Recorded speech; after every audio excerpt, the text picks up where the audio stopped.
오늘 하나님께서 안수집사 회에, 아니 안수집사님의 귀한 찬양을 받으신 줄 믿습니다. 오늘 공교롭게 여러 가지 바쁜 일이 있어서 많이 못 나오셨어요. 우리 박길동 집사님 어제 저에게 갑자기 그런 부탁을 하시더라고요. 목사님 안수집사 회 찬양을 해야 되는데 안수집사 혼자 찬양하게 됐다고 저에게 도와달라는 도움을. 근데 사실은 제가 안수집사 직분을 못 받았거든요. 그래서 안수집사가 됐으면 하는 기도 제목이 예전에 있었습니다. 근데 목사가 되고 나서 하나님이 그 기도마저도 응답하셨구나, 그런 생각을 하게 됩니다. 어제 길동 집사님이 카톡이 왔어요. 목사님, 되면 하고요, 안 되면 되게 하겠습니다, 그러더라고요. 이게 참 귀한 믿음이다라는 생각이 들어요. 근데 안 되면 되게 하는 것이죠. 그런데 우리 성도의 삶은요, 안 되면 흘러가게 하는 삶이 되어야 합니다.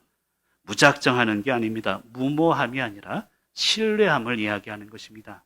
안 되지만 포기해서는 안 됩니다. 안 되지만 흘러가게 하는 것, 하나님의 은혜대로 흘러가게 하는 믿음으로 승리하시길 바랍니다. 그럼 지금도 마찬가지 아닙니까? 안 돼요.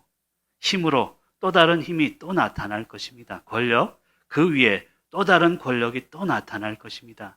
안 되면 되게 하는 것이지만 안 될 때에 성령님의 은혜대로 흘러가게 하는 저와 여러분이 되시길 간절히 축원합니다. 내가 여기 있습니다. 기도의 자리, 은혜의 자리를 지킬 때 하나님 지금의 역사마저도 흘러가게 하실 줄 믿습니다.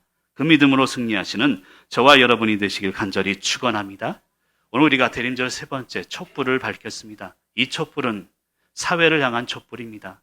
사랑과 나눔의 촛불이며 동시에 내 안에 있는 어두움을 밝히는 귀한 촛불임을 믿으시길 바랍니다. 서로를 신뢰하지 못하고 비난하는 지금의 시대 속에 사랑의 마음을 회복해야 합니다. 나눔의 삶을 실천하는 그런 한 주간이 되시기를 간절히 축원합니다. 오늘의 촛불이 사랑과 나눔인데요. 사랑은 보이지 않는 마음입니다. 근데 나눔은요, 보이는 실천이며 행동을 의미합니다. 보이지 않는 사랑의 마음을 이제 보이는 나눔의 마음으로, 나눔의 실천으로 행동하는 귀한 시간이 되시길 간절히 축원합니다. 여러분, 사실 이것은 우리의 인간의 생각만으로 되지 않습니다. 기도의 능력이 있어야 되는 것이죠. 그래서 지난번에 그런 말씀을 드렸습니다. 기도의 두 가지 개념이 있습니다. 기도는 첫 번째는 부르짖는 것입니다. 교회에 나와서 함께 모여 부르짖는 것이죠. 근데 두 번째 개념은 거기서 끝나서는 안 됩니다. 부르짖는 대로 살아내는 것이 기도의 중요한 개념입니다.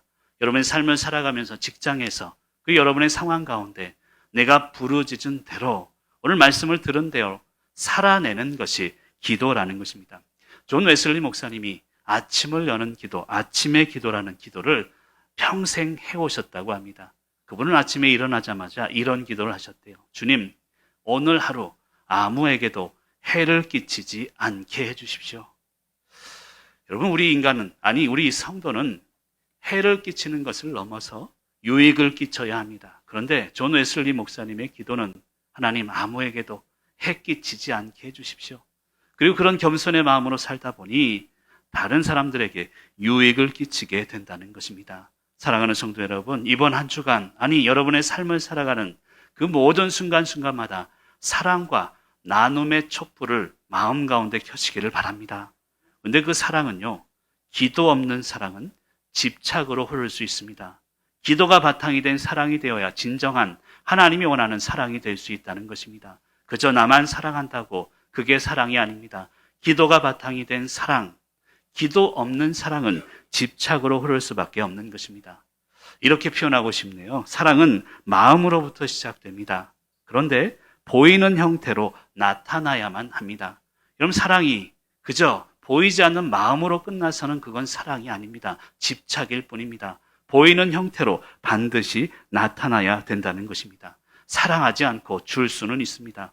그럼 정치인들 보십시오. 자신들의 이익을 위해서 뇌물을 나누고 얼마나 귀한 것들을 남발합니까? 사랑하지 않아요. 신뢰하지도 않지만 줄 수는 있습니다. 자신의 유익을 위해서. 그러나 주지 않고 사랑할 수는 없는 것입니다.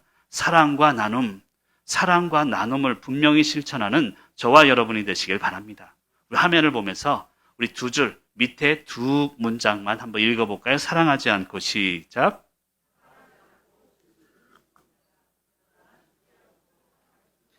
여러분 그런 한 주간 아니 그런 여러분의 삶이 되시기를 간절히 축복합니다. 여러분 일은 벌어졌는데 책임지는 사람이 없습니다. 그것이 우리의 삶 아닙니까? 비단 정치판을 이야기하는 게 아닙니다.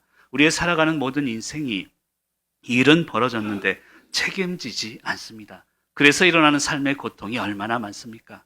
인정하지 않고 정당성만을 주장하는 이 지도자들의 모습 속에서 고생하는 국민들을 위해 사랑하고 나누는 그런 자그마한 마음들이 너무나 아름답다라는 생각이 듭니다. 외신들이요, 우리나라에 대해서 너무도 성숙한 시민의식을 가지고 있다. 그리고 선진 민주주의다라는 찬사를 했습니다.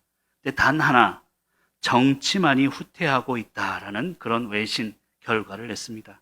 저는 지금 저와 여러분들이 느끼고 있는 슬픔은요, 후퇴의 슬픔이 아닌가 싶습니다. 전진해야 하는데, 성장해야 하는데, 후퇴해져가만 해야 하는 우리 민족의 후퇴의 슬픔 속에 우리는 살아가고 있음을 고백하시기를 바랍니다. 왜 이런 슬픔이 있을까요? 왜 후퇴의 슬픔 속에 우리 현대인들이 살아가야 할까요? 결론적으로 말씀드리면 앞만 보고 살아온 삶이 주는 부작용이 아닐까 합니다. 사랑하는 성도 여러분, 물론 앞만 보고 사는 앞을 보고 살아야 합니다. 그러나 앞만 봐서는 살아낼 수가 없습니다. 옆을 보며 살 수 있어야 합니다. 그러면 옆 사람 얼굴을 한번 보실까요? 웃음이 나오시죠? 여러분 힘들고 어려웠을 때 앞만 보고 살아왔던 시간이 있었습니다. 하지만 이제는요, 옆을 보고 살아야 합니다. 여유를 가지고 함께 나아갈 수 있는 그런 삶으로 살아가시길 바랍니다. 1등만 하고 살아온 사람들은 내 앞에 누군가 있는 것을 참을 수 없어 합니다. 못 참는 것입니다. 그것이 지금 시대에 슬픔을 가져온 것이 아닐까 그런 생각이 듭니다. 물론 슬픔의 원인은 인간의 죄성입니다. 인간의 죄성을 인해서 모든 인간의 슬픔이 나오게 된다는 것을 알아야 합니다. 그렇다면 지금의 슬픔을 해결하기 위해서는 우리 인간의 죄성에 대해서 해결해야 되는 것입니다. 목회를 하면서 나름대로 우리 성도님들 상처, 슬픔, 병원 신방 위로하려고 그 슬픔을 치료하려고 일주일 동안도 그렇고 앞으로도 그럴 것입니다. 열심히 목회를 할 것입니다. 그러나 내가 치료할 수 없더라고요. 여러분들의 슬픔, 여러분들의 상처를 목사, 인간인 내가 치료할 수 없습니다. 물론 조금은 위로할 수 있을지 몰라도 주님만이 지금의 우리의 슬픔과 이 시대의 아픔을 치료할 수 있는 분이십니다. 성령이 임재해야 이 시대의 아픔이 이제 상처 가운데 기쁨으로 변화된다는 것입니다. 여러분 누가복음 2장 25절에 보면 이런 말씀이 있습니다. 화면을 보면 같이 읽어볼까요? 시작.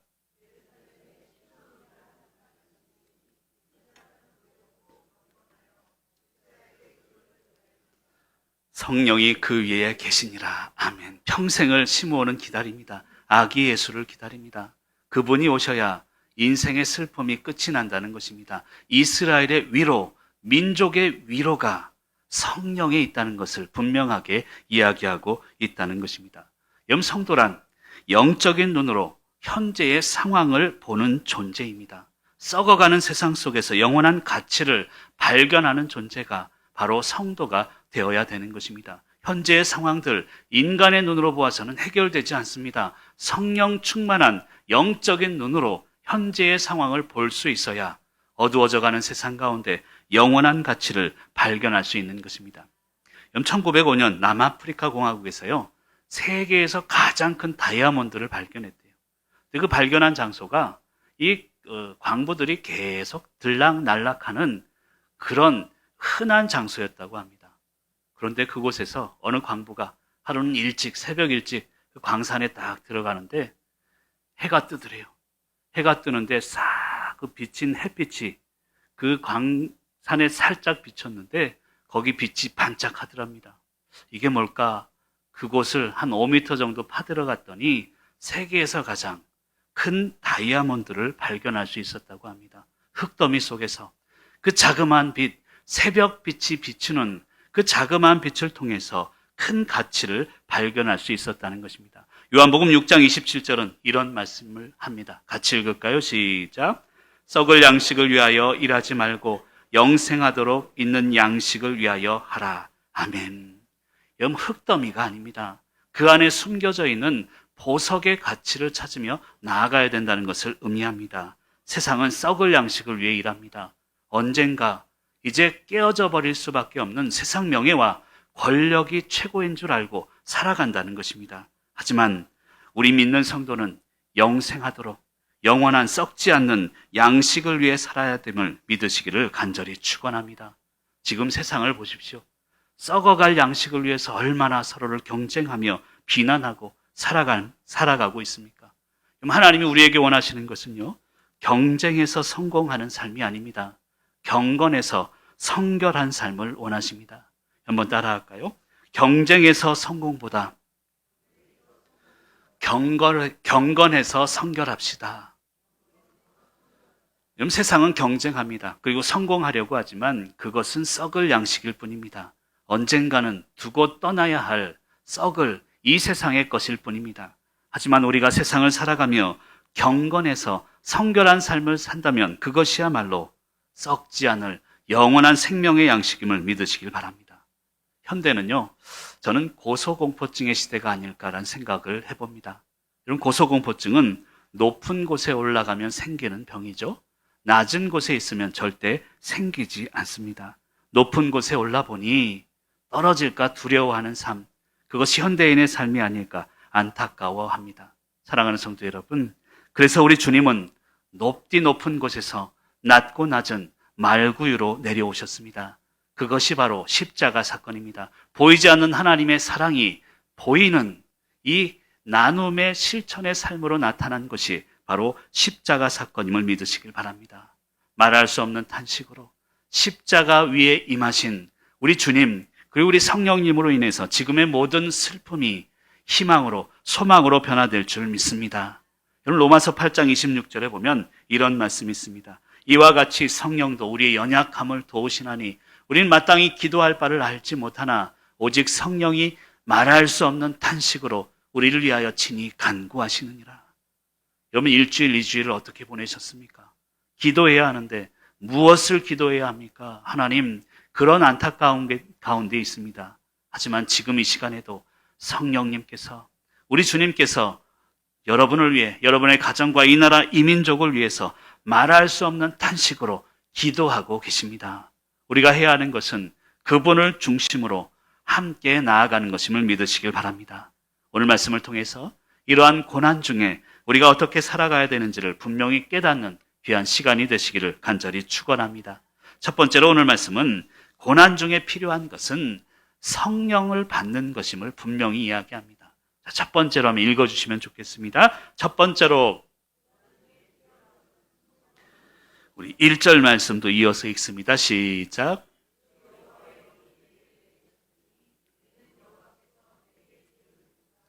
가난한 자에게 아름다운 소식을 전하게 하려 하심이라. 아멘. 그럼 지금 우리에게 주신 하나님의 음성이 아닐까요?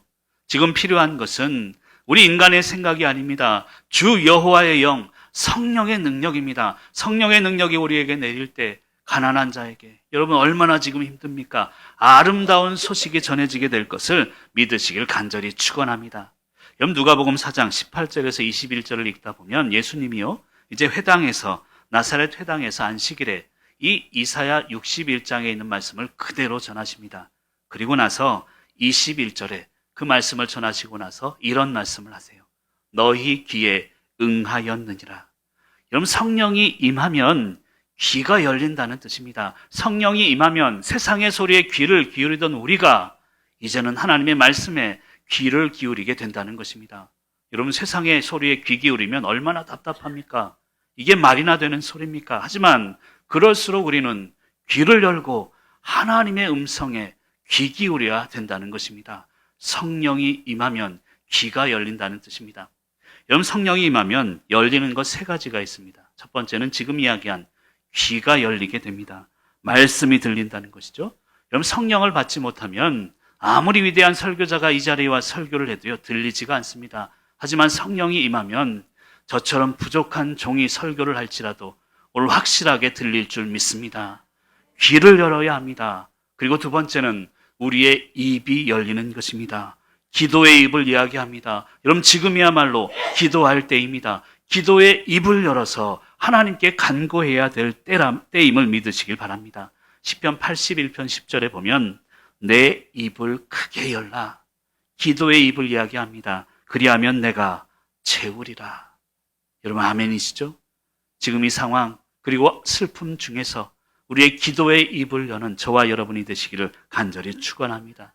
세 번째는 손이 열립니다. 움켜잡았던 세상의 것을 움켜잡으려고 했던 이 손이 열리게 된다는 것입니다. 사랑하는 성도 여러분, 지금의 고난 중에 성령을 받아야 합니다. 그리고 하나님의 말씀에 귀 기울이시길 바랍니다. 세상이 어지럽고 세상에 혼란스러운 소식들이 있어도 우리가 귀 기울여야 하는 것은 세상의 소리가 아니라 하나님의 소리입니다. 하나님의 말씀에 귀 기울이면 우리의 기도의 입이 열리고 그 기도를 들으시는 하나님께서 채우시리라 믿습니다. 그 믿음으로 승리하는 저와 여러분이 되시길 간절히 축원합니다. 2절 말씀에 보면 은혜의 해라는 그런 표현이 나옵니다. 저는 말씀을 준비하면서 2024년이 은혜의 해구나 그런 확신이 듭니다. 아니 목사님 이렇게 혼란스러운데 무엇이 은혜입니까? 라고 물어본다면 여러분 은혜란요 세상에 주는 것을 의미하는 게 아닙니다. 하나님이 주시는 것이 은혜입니다.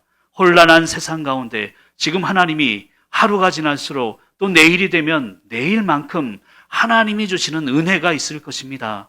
그리고 그 은혜를 중심으로 여러분의 가정도 이 나라 이민족도 오히려 더 큰 회복의 은혜를 누리게 될 줄 믿습니다. 사실 살다 보면요 분통 터질 일이 많습니다. 내가 양보했는데 기다렸는데 제가 예전에도 그런 설교를 했습니다만 호의가 반복되면 권리로 여기는 게 우리 인생입니다. 나는 양보하고 계속 나눴는데 이게 반복되다 보니까 받는 사람은 권리로 여깁니다. 왜 이것밖에 안 줘? 더 줘야지. 이런 생각을 하게 됩니다. 그래서 큰 소리가 나게 되는 것이죠. 큰 소리 쳐야 돌아가는 세상처럼 이 세상은 돌아가게 됩니다. 그래서 권력을 얻으려고 명예를 얻으려고 그렇게 서로 경쟁을 하게 되는 것입니다. 근데 여러분 인생의 문제는요. 권력 없을 때 일어나지 않습니다. 오히려 권력을 얻은 후에 일어나는 것입니다. 인간의 지금의 우리가 겪는 고통도 권력 없어서가 아니라 권력이 많아서 일어나는 것임을 깨달아야 합니다. 여러분 모르긴 몰라도 하나님은요. 힘으로 이끌면 힘으로 망한다. 이것을 분명하게 우리에게 보여주실 줄 믿습니다. 저는 오늘 말씀을 준비하면서 두 가지의 질문을 저 자신에게 한번 해봤습니다. 첫 번째 질문은요. 하나님이 나에 대해 어떻게 계획하고 계신가? 부족한 목사에 대해서 이 속초교회 담임 목사로서 나에 대한 계획이 무엇일까? 이 고민을 했습니다. 두 번째 고민은요. 내가 나에 대해서 어떻게 계획하고 있는가? 이 고민을 또 했습니다. 여러분도 그럴 것입니다. 여러분 아내가 있고 남편이 있고 가정이 있고 그리고 계획이 있습니다. 청년들은 직장을 얻고 돈을 벌어서 청약 그리고 아파트 하나 그리고 행복하게 사는 그런 계획들이 있을 것입니다. 그러나 우리가 잊고 있는 게 있습니다. 그 계획보다 먼저 우리가 계획해야 되는 것은 하나님이 나에 대해 어떻게 계획하고 계시는가 이것이 우선되어야 된다는 것을 믿으시기를 간절히 축원합니다. 하나님이 나를 향한 계획보다 내가 나를 향한 계획이 우선시 되어서는 안 된다는 것입니다. 여러분 인간의 역사를 보십시오. 인간 뜻대로 흘러가지 않습니다. 하나님의 계획대로 흘러가는 것이 바로 인간의 역사이듯 저와 여러분의 삶도 내 생각, 내 계획은 있지만 그 계획을 위해서 열심히 노력해야 하는 것은 분명하지만 하나님의 계획대로 흘러가게 될 것입니다. 그 흘러감을 위해서 오늘도 성령 충만으로 성령을 받는 저와 여러분이 되시기를 간절히 축원합니다. 그 두 번째는요. 이 고난을 통해서 우리 안에 내 안에 존재하고 있는 황폐한 곳들, 무너진 곳을 일으켜야 합니다. 두 번째로 하면 큰 목소리로 선포해 주시면 좋겠습니다. 두 번째로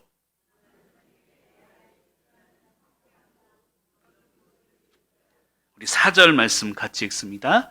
그들은 오래 황폐하였던 곳을 다시 쌓을 것이며 옛부터 무너진 곳을 다시 일으킬 것이며 황폐한 성읍 곧 대대로 무너져 있던 것들을 중수할 것이며 아멘.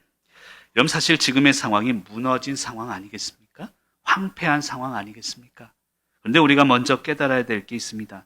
지금의 안타까운 상황, 한 개인의 잘못은 맞지만 한 개인의 책임은 아닙니다. 우리 모두의 책임입니다. 이것을 우리는 통감해야 합니다. 시대의 책임인 것입니다.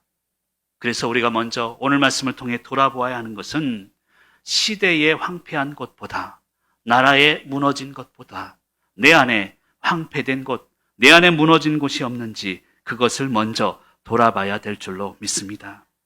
여러분, 내려와야 할 사람은 내려와야 합니다. 내 걱정은요, 그 자리를 대신할 사람이 없다는 것 아니겠습니까? 여러분, 사람 바꾼다고 세상이 바뀌는 게 아닙니다. 바꿀 사람이라도 있습니까? 아니, 잘못하면요, 더한 놈이 그 자리를 꿰찰 수도 있습니다. 그게 우리의 인생이라는 것입니다. 그래서 바라보아야 되는 것은 한 사람을 위한 시선이 이제는 나에게로, 그리고 우리의 가정과 교회와 민족에게로 넓어질 수 있어야 된다는 것입니다. 내가 먼저 내 안에 내가 회개해야 될 부분이 있는지를 깨달아야 된다는 것입니다.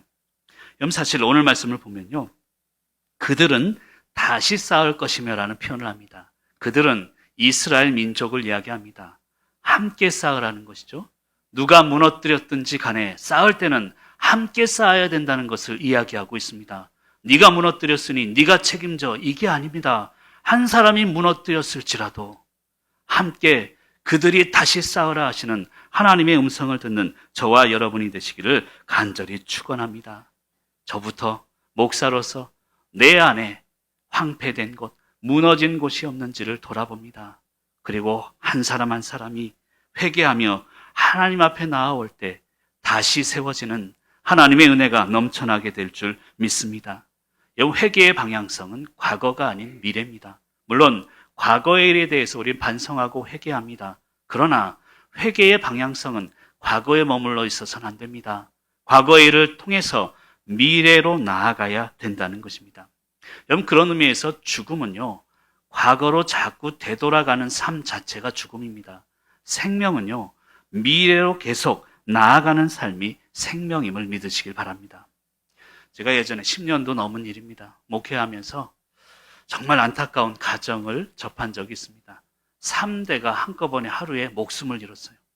남편이 있는데 남편이 실직을 했습니다. 근데 그 시아버지가 그 청소하는 일을 해요. 그러니까 잠깐 동안 남편이 그 일을 돕습니다. 근데 또 아들이 이제 군대 갔다가 잠깐 휴가를 나왔네요. 근데 그날따라 이 일이 큰 일이 있어서 이 군대 갔다 온 아들에게도, 그러니까 손자가 되죠, 그 일을 부탁을 해서 3대가 같이 일을 나갔어요. 근데 무슨 탱크를 이렇게 청소하다가 거기 가스 중독이 돼서 3대가 하루에 죽음을 맞이했어요. 예전에 뉴스에도 나온 사실입니다. 제가 너무 마음이 아팠습니다. 제 교구에 있는 성도인데 가서 위로를 하려는데 위로를 할 수가 없어요. 무슨 말씀을 전하겠습니까?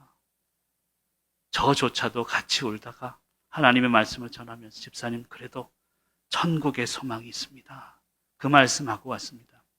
며칠 지나서 주일이 됐는데 이분이 감사헌금을 했어요. 그것도 뭐 자그마한 금액이 아닙니다. 여러분 오해하지 마세요. 헌금하라는 얘기 아닙니다. 큰 금액을 헌금하면서 감사합니다, 천국의 소망을 바라볼 수 있어서. 여러분, 이건 죽음이 아니에요. 생명이에요. 죽었지만 살아있는 것입니다. 살아있는데 죽은 존재가 얼마나 많습니까? 그런 존재 때문에 이 나라 이 민족이 지금 아픔을 겪고 있는 게 아니겠습니까? 사랑하는 성도 여러분, 지금의 고난을 통해서 우리가 바라봐야 되는 것은 나 자신의, 내 안에 원망과 황폐한 그 모습을 바라보아야 될 줄로 믿습니다. 지금의 상황마저도 감사할 수 있는 그 믿음이 있을 때 하나님의 회복의 역사가 시작됨을 믿으시길 바랍니다. 하나님이 하나님됨을 인정하라는 것입니다. 죽음도 생명도 하나님의 영역임을 인정하고 하나님께 맡기라는 것입니다. 시편 46편 10절은 이런 말씀을 합니다. 너희는 가만히 있어. 지금 상황에 가만히 있으라는 게 아닙니다. 흔들리지 말라는 것입니다. 내가 하나님됨을 알지어다. 내가 책임질 거야. 내가 이 모든 것을 인도할 거야. 이것을 분명하게 하나님은 선포하고 있다는 것입니다.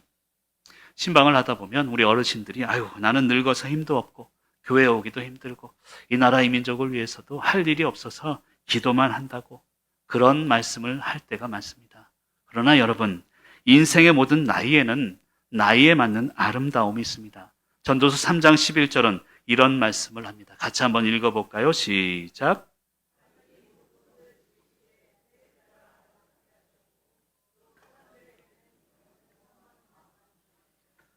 그러나 하나님이 하시는 일의 시종을 사람으로 측량할 수 없게 하셨도다. 아멘. 여러분, 사람이 측량할 수 없습니다. 인간이 측량할 수 없는 것을 측량하려고 하다 보니 문제가 생기는 것입니다. 우리가 믿고 살아가는 것은 때를 따라 아름답게 하셨고, 그리고 영원, 생명을 사모하는 마음을 주셨구나. 생명을 위해 살아가면 되는 것입니다. 제가 예전에 어느 은퇴 목사님 만나서 얘기했던 것을 말씀드린 적이 있습니다. 우 목사님 30, 40대는 돈 버는 재미에 살고 그러더라고요. 그리고 5, 60대는 먹는 재미에 산대요. 여행을 가도 뭐 다 필요 없다는 거예요. 먹는 게 잘 나오면 아주 장땡 여행이래요. 5, 60대는 그렇대요. 근데 70대 이후에는 손자, 손녀 보는 재미에 산다고 그러시더라고요. 손자, 손녀 보는 재미, 이게 뭡니까? 생명 아닙니까? 영원을 사모하는 마음 아닙니까? 우리가 때에 맞게 이렇게 저렇게 살지만 결국에는 생명을 사모하는 마음, 영원을 사모하는 마음으로 우리는 집중되고 결론으로 살아가게 되는 것입니다. 저는 오늘 그런 생각이 들어요. 우리 MZ세대라는 얘기를 하는데요. MZ, 밀레니엄 세대입니다. 2000년대에 태어났대요. 그런 우리 MZ세대에게 우리 어른들에게 좀 자신 있었으면 좋겠습니다. 야, 니들은 2000년대 태어났다면 나는 2000년대를 살아가고 있다. 우리 MZ 장년이 되면 어떨까? 그런 생각이 들어집니다. 예전과 똑같이 살지 말고 이제는 새롭게 새로운 마음을 가지고 내 안에 무너진 것들 다 회복하며 아침마다 새롭게 살아가시길 바랍니다. 예레미야가 3장 22절 23절에 보면 여호와의 인자와 긍휼이 무궁하심으로 우리가 진멸되지 아니함이니이다. 절대 진멸되지 않습니다. 이것들이 아침마다 새로우니 주의 성실하심이 크시도소이다. 아침에 일어날 때마다 여러분 아이고 허리야 아이고 다리야 하지 마시고 나는 이제 새로운 삶을 주셨고 새로운 마음으로 새롭게 살아가시는 내 안에 황폐된 것들 다 지우시고 살아가시는 귀한 성도님들 되시기를 간절히 축원합니다. 그리고 세 번째, 오늘 말씀은 우리에게 약속하고 있습니다. 이 고난을 통해 수치 대신에 보상을 주실 것을 약속하고 있습니다. 우리 7절 말씀 같이 한번 읽어볼까요? 7절입니다. 시작.